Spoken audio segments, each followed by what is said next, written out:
Okay, so the type 2 is really striving for listeners who just want a quick reminder, is really striving to feel connected and appreciated and loved and wanted. And then the opposite, kind of what we're running away from with that type 2 energy, is anything that would cause us to feel like disconnected or unwanted. So based on that, our kind of thoughts and behaviors will come out with that kind of that fuel, that motive. One of the superpowers of the type 2 is the ability to connect with others. That's what they want, but they have this ability to build meaningful relationships, to really see people and understand who they are, and then also what that person might need, like incredibly empathetic, especially being in that feeling center. Do you see, or maybe how do you see that superpower show up in the work that you do? In any of the work that I do or in my career, so consulting or coaching is what I do now. And just throughout my career, like right, not knowing what number I was, I always knew that like I just am really good at making these long lasting relationships, whether it's professionally or personally. And like if I meet somebody, like I immediately consider them a friend. My husband always makes fun of me because whenever we travel, he's like, you have a friend in every city. And some people I've only met once. And I'm like, oh, I'm in town, love to like meet up. Or some people I've known forever. And I'm really good at just maintaining those relationships. And like, it doesn't seem like work to me.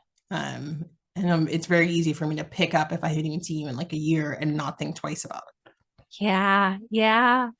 And then one of the struggles, or I think what would you say, maybe bad habits or maybe it. sabotaging habits, um, Yes. can be, not always, but can be a tendency of a 2 to overextend, over give. Sometimes they struggle with boundaries.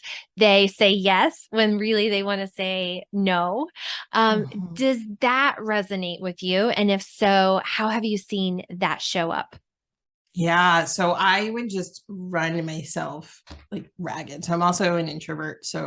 I, but I didn't realize like, oh, why do I feel like I just want to stay home and not be around people? I just feel like, oh, I'm being lazy. Like that's what it was. And so, like I didn't realize it. And I remember, I'd run myself thin, and then my uh, manager back at one of my first jobs in sports, this is when I worked for the Red Sox, she was like, you don't have to say yes to everything. She's like, you're leaving nothing for yourself. You're exhausted. And Mm. I don't know why, like it just, when she said it, I go, you're right. And I believe she also said something along the lines of, is it reciprocated? Oh, Right. so So just good. like looking at, like, I was always bending over backwards. I was always bending over backwards to make sure like I saw everybody, especially, when I would come back to visit in Boston. And I was like, oh, I don't think after I'd moved away, like I would come back and visit a lot. I was like, no, I don't think it is being reciprocated. And so for me, it was easier to sort of like look at it differently. And so, Mm. yes, I'm gonna maybe say yes to things I might want to say no to, but I know like I'm not going to see this person, and I know that they really want to see me, and they would put in the effort to see me if they were in, Chicago, right? Like I know they would do it, so it would be reciprocated. So that's how I kind of use that, like how I measured things moving forward, and even professionally as well. Like I'm putting all this energy in. Is it a two-way street? And if not, like do I want to continue to do this? Or maybe some things I have to say no, maybe some things I have to put boundaries up around, because I don't feel like it's a two-way street. The best clients, I feel like it's a two-way street. Um, you know, they take care of me and I take care of them. And there's the unwritten things. Do you know what I mean? Where I'm just Yeah. like, okay, I got you, like no problem, I'll do this. But I know they also are looking out for my best interests as well. Okay, I've never heard anybody share it like that or explain how kind of that test of reciprocity. And that is so true. Because my boyfriend is an Enneagram type 2, or identifies most with that. And he was saying, I really like helping people. So I don't want to put up these firm boundaries where I'm always saying no. And so I love that just, well, would the other person say yes? Would the other person help you? So that's such a great test just to kind of consider and reflect on to help you decide. I love that. Yeah. Yeah.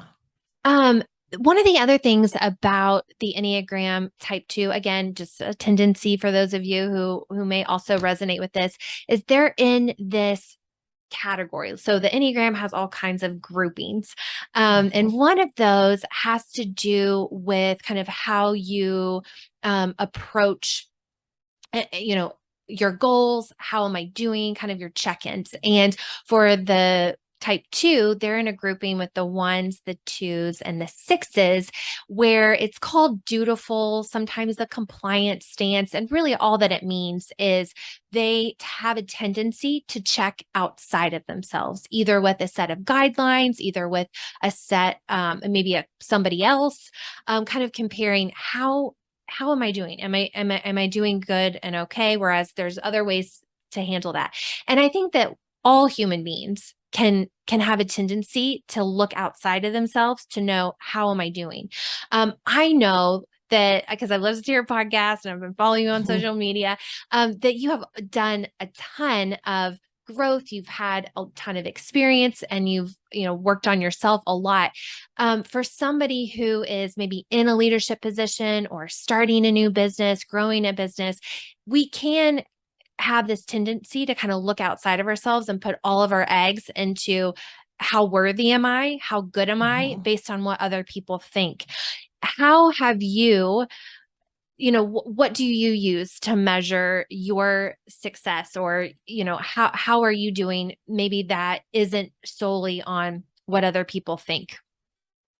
Yeah, it's difficult, right? In terms of like not looking outside of yourself to have sort of validation and someone just being like, okay, you're doing this right, keep going, right? Like whether you're working, whether I'm working for myself or I'm working for somebody. I feel like I spent, and I was actually thinking about this yesterday. I feel like I spent a lot of my career seeking this validation, but I didn't know, right? So I was trying to like make sure I fit into spaces where I didn't feel like I belonged. And I don't like, there's 1,000 reasons for that, right? There's just not one sole reason. Right. So I just never felt like I belonged, but I would like try to mold myself into this person or this like, okay, this is what they need. This is what they want. And it never worked well. Like it just, like I was successful, but like inside I was like, it just didn't, I don't know, it just didn't feel right. So I was, having success, but I'm also like, oh, I don't know, like this just doesn't, I don't know, this just, it's not the right feeling, but I could never articulate what that was. Like my friends would ask me and I'm like, I don't know, I just don't feel right. Like, and I can't figure out why. And now looking back, I'm always like, oh yeah, I was trying to fit in. And while I was, mainly myself, I wasn't 100% myself.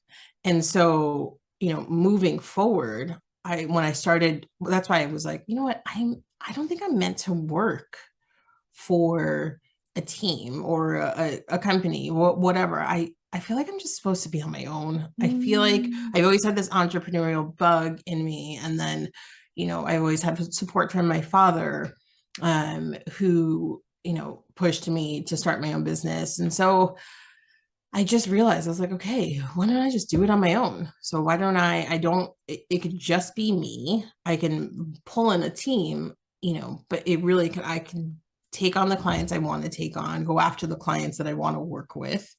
And if it feels right, then it feels right.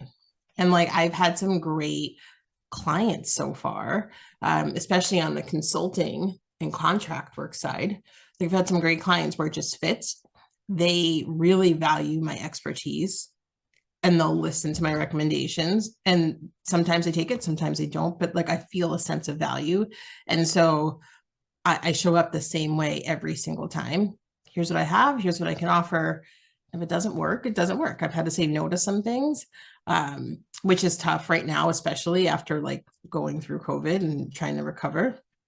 but I've had to, be like, oh, I don't know if this is the right fit. You know, and you don't see my value. So I can't imagine us working well together. Yeah. And when somebody, because this, what you just said is something I know many others struggle with when somebody doesn't see your value. What does that, like, how do you see that show up in your work if you're willing to share? Like, are they trying to get a discount? What does that look like for you when you're like, this person just probably isn't a fit? Uh, yeah, sometimes it's they want to pay less than what I charge to work with. Sometimes it's more of a connection thing as well. And I can't, it's difficult for me, like, because I feel like I'm working through it right now. So like a couple of years from now, I might look back and be like, this is why I said no to this, or this is why I had this weird feeling about somebody. I don't know what it is yet, but I just kind of like sat with it and was like, I don't know if this is going to work out. Like, it just, I don't think that they know what they want. And I don't know how I'm going to be able to give them what they want because they're not very clear just yet.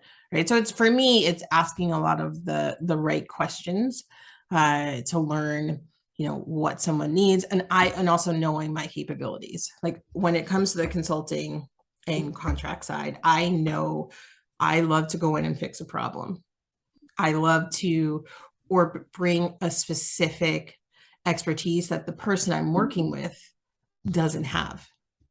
Right? So if you, like, I do a lot of training, development, and I don't like, if you already know how to do it, then you don't want to pay me. Like, you know what I mean? Like, you should probably just hire somebody at a different level, or someone who just likes to do that sort of, not busy work, but just wants to get some tasks done and is good at it. Yeah, because it's not, I can do it, but I'm going to charge you more because I'm bringing the expertise to the table. It's like, you're just like, bringing in somebody and hiring me and I'm getting it done and then I'm walking out. So like, I know that about myself.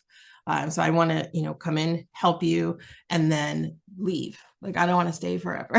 Like, then I'm not doing my job if I am. And so those are the things, is knowing who I am, what I bring to the table, how I like to operate. And then on the coaching side, it's, well, what do you want to get out? So, right, it's more leadership development and working with women in sports who, who want to level up, who feel stuck, who feel like their voice isn't being heard. If somebody was to call me and say, I've worked with a couple of coaches, but it's not working out. Okay, what's the problem? You know what I mean? Like, you might not be the right fit for me. But if somebody is calling me and saying, I just can't get out of my own way emotionally, we're going to work really well together, right? Like, I can help you. Again, the goal isn't for me to have you as a client forever. But I know I can help you. We have, I have a 6-month package, a 4-month package, and or a 3-month and a 1-month package. And so I can be like, I think you should take the 6. And sometimes I'm like, I think you should take the 1. And I know I can help you with 1 session. So it's just being able to understand what they need and how I fit into that puzzle. Yeah. Well, and I'll just reiterate, connection and kind of tapping into that, reading people is the superpower of the type 2. So that makes sense that that's one of the ways that you kind of check in. I also thought, I just wanted to go back to something you had said a bit ago about just it feeling right too. And as a type 2, that growth arrow. So at the beginning, you were kind of talking about your stress number. Each type has that growth arrow. And for the type 2, it's the type 4, who is also in that feeling center of intelligence, but can be more in touch with their own feelings, whereas the 2 has a tendency to be more in touch with others' feelings. So that's cool just to hear you say too, kind of, working on tapping into your own feelings, checking in, how do I feel about this, which we can all do. We can all do a better job of.